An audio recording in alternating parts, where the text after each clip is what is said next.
అయితే ఫస్ట్ రాజేంద్ర ప్రసాద్ గారు మీ దగ్గరికి వచ్చాను కాబట్టి జీవితంలో మీరు వన్ మోర్ టైం అని దేనికంటారు? With your permission I sit here. Rajendra Prasad అనే ఈ జీవితాన్ని వన్ మోర్ టైం.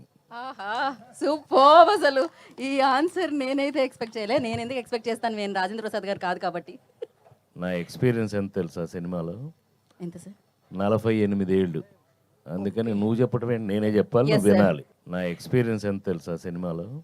ఎంత సార్? 48 ఏళ్ళు. అందుకని నువ్వు చెప్పటం ఏంటి, నేనే చెప్పాలి, Yes, నువ్వు sir. వినాలి. నేను అందుకే ఒక పని చేస్తాను సార్, నేను కూర్చొని అక్కడి వరకు వెళ్ళిపోదాం అనుకుంటున్నా. నుంచొని కూడా వెళ్ళాలనుకోవట్లేదు. Thank you very much. Thank you Rajendra Prasad garu. మనం పక్కనే ఒకసారి ఏదో రవి, చెప్పారు మీరు. మా రవి. రవి గారికి ఇద్దాం.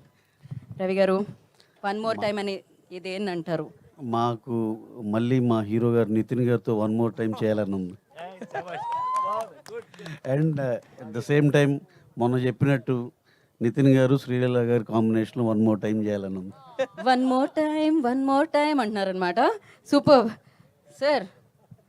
నేను లేకపోతే కుదరదు, ఇక్కడ కూడా వన్ మోర్ టైం అంటున్నారు. నేను మళ్ళీ మన వెంకీ డైరెక్షన్లో వన్ మోర్ టైం, రవి గారితో one more time, same combo RP garu Robin Hood part 2 one more time, ఈ కాంబినేషన్లో part 2 one more time. Yeah. Okay, ఇక్కడ చేద్దాం మైక్ క్విక్గా. మీరు ఆడియన్స్ అందరూ థియేటర్కి వన్ మోర్ టైం రావాలనుకుంటాను. ఈవిడ ఎంత ఇంటెలిజెంట్ అంటే నిజంగా వన్ మోర్ టైం వస్తే ఎలాగో ఈ కాంబినేషన్ మళ్ళీ వన్ మోర్ టైం వస్తుందని తెలుసు అనమాట. So super. అసలు బ్యూటీ విత్ బ్రెయిన్స్ అంటారనమాట. ఇప్పుడు మీరు ఆల్రెడీ అక్కడ వన్ మోర్ టైం ఇదే చెప్దాం అనుకున్నా, నువ్వు చెప్పేశావు.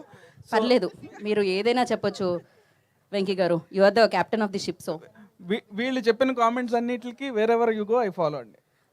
నెక్స్ట్ క్వశ్చన్ అదే ఉండింది, మన నెక్స్ట్ పార్ట్ అదే వేసి అడుగుదాం అనుకుంటున్నాం. సో అది ఇక్కడ నుంచి స్టార్ట్ చేసినట్టు ఉంటుంది. అయ్యో ఇప్పుడు మళ్ళీ రివర్స్ నేను అటెలనా? ఓ పని చేద్దాం, పాట చూసిన తర్వాత మనం మాట్లాడుకుందాం. ఇంతకీ వన్ మోర్ టైం ఏంటి? వీరు ఎక్కడికి వెళ్తే అక్కడ అదేనా? వన్ మోర్ టైం నిజంగా జనాలను ఎంటర్టైన్ చేయడానికి వన్ మోర్ టైం అని ఎంటర్టైన్ చేస్తూనే ఉంటానండి.